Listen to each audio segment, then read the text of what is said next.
Alors dans l'exercice 1 de la feuille d'exercice numéro 2, on s'intéresse à un circuit RL en série.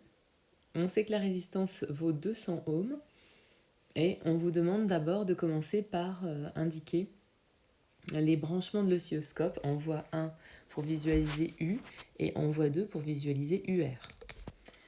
Donc on va faire une impression de cet écran pour faire un zoom autour de la situation. Et donc vous savez que un oscilloscope se représente par ses voies CH1 et CH2. Donc par exemple en voie 1, on vous a dit qu'on voulait représenter la tension aux bandes de l'ensemble, donc on part de la masse en quelque sorte, donc moins CH1 pour la masse et puis plus CH1 pour le point C pour avoir la tension U, puisque c'est la tension entre les points A et B, mais c'est aussi la tension entre les points M et C. Et on voulait aussi en voie 2 avoir la tension UR, donc là il suffit de se placer aux bornes de la résistance R et on fait se coïncider les deux voies moins, donc moins CH2 et plus CH2 aux bornes de UR. Ensuite, question 2. Il faut relever donc sur les oscillogrammes la période U de t et en déduire la fréquence. Donc là, on voit que la base de temps, c'est 0,5 millisecondes par division. De la même façon que tout à l'heure, on va regarder ce que vaut une période complète. Donc on prend la somme d'un lobe positif et négatif. Donc si vous voulez, on va le faire aussi avec une impression d'écran, de façon à bien comprendre comment on fait le calcul. Donc là, on se sert par exemple de la règle et on va regarder entre quel point et quel point on se place. Donc ici, on a une période qui commence et elle va s'arrêter ici. Donc là, on a la fin de la période. Donc on peut compter que une période complète de la sinusoïde, c'est ça. Donc ça nous fait 1, 2, 3, 4, 5, 6, 7, 8 divisions. Et on va donc remplacer par la base de temps. Donc ça nous fait une période, la petite a, t qui vaut 8 divisions, multiplié par une base de temps qui est écrite ici, de 0,25 millisecondes. Donc on n'oublie pas de convertir en secondes. Donc ça fait 8 fois 0,25. Donc ça fait 2 10 moins 3 en secondes. On devait en déduire sa fréquence, donc F égale 1 sur T égale 1 sur 2 10 moins 3, ce qui fait 500 Hz. Ensuite, à la question B, on vous demande la valeur crête et efficace. Donc U crête, c'est celle maximale atteinte par la courbe. Donc là, on doit le faire pour UT et pour UR. Donc U max, est-ce que c'est en voie 1 ou en voie 2 ? On avait vu que U était en voie 1 et UR en voie 2. Donc la voie numéro 1,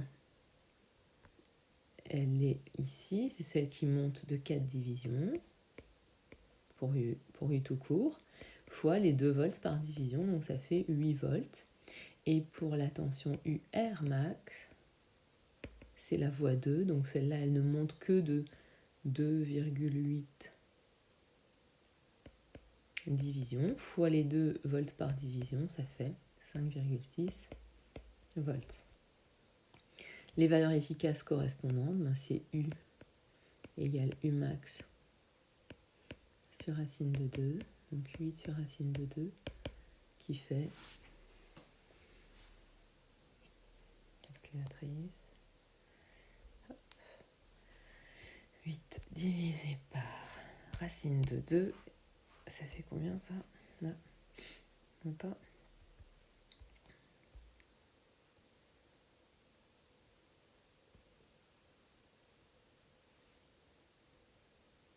Donc ça fait 4.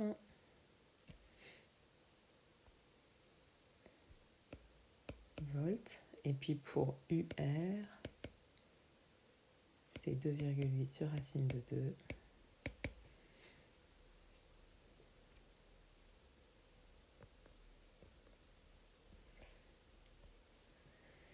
Divisé par racine de 2, qui fait 1,4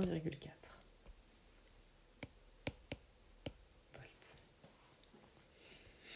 Ensuite, question suivante. Non, c'était celui-là. Question suivante, petit c. Quelle est la valeur efficace de l'intensité? Donc là, on se sert de la loi d'Ohm qui dit que UR, c'est RI. Donc, si on veut l'intensité, il suffit de faire I égale UR divisé par R. UR, c'était 1,8 et R, ça valait 200. Donc, 1,8 divisé par 200, ça nous fait du 9.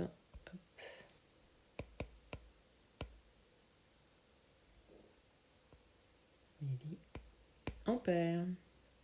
Puisque c'était 0,0009, j'ai déjà converti les ampères en milliampères.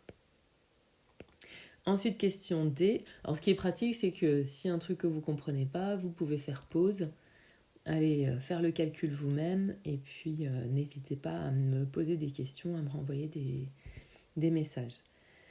Donc ensuite, on a le déphasage phi de U par rapport à I. Donc là, le déphasage se détermine directement par la formule.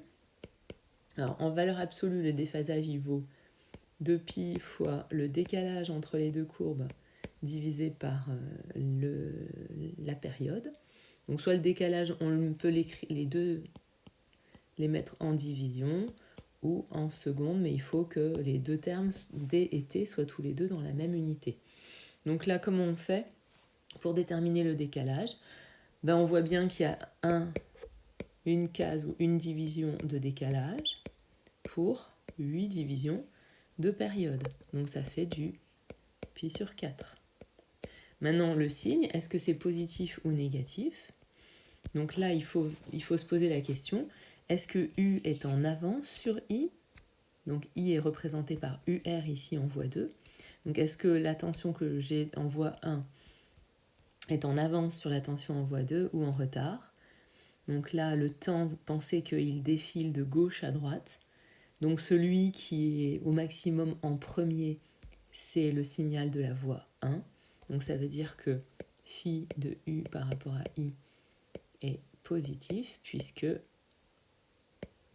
U est en avance sur I. Donc conséquence, on a notre déphasage qui vaut plus pi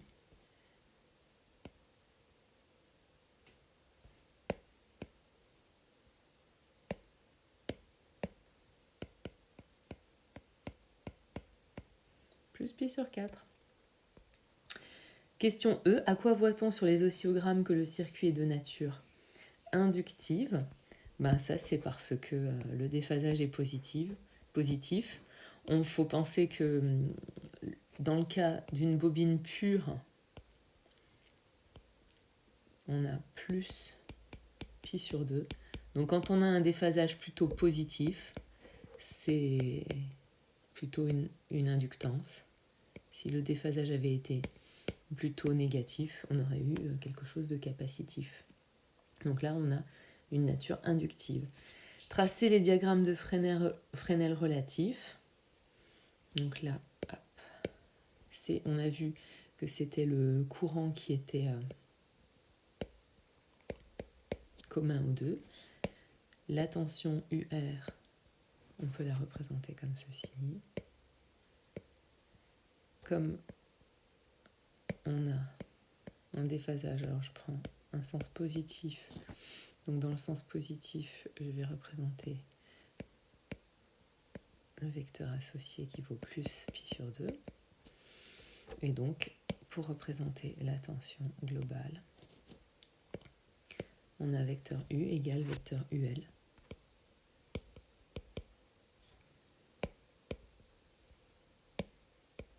Plus UC, plus UR, pardon, UR plus UL.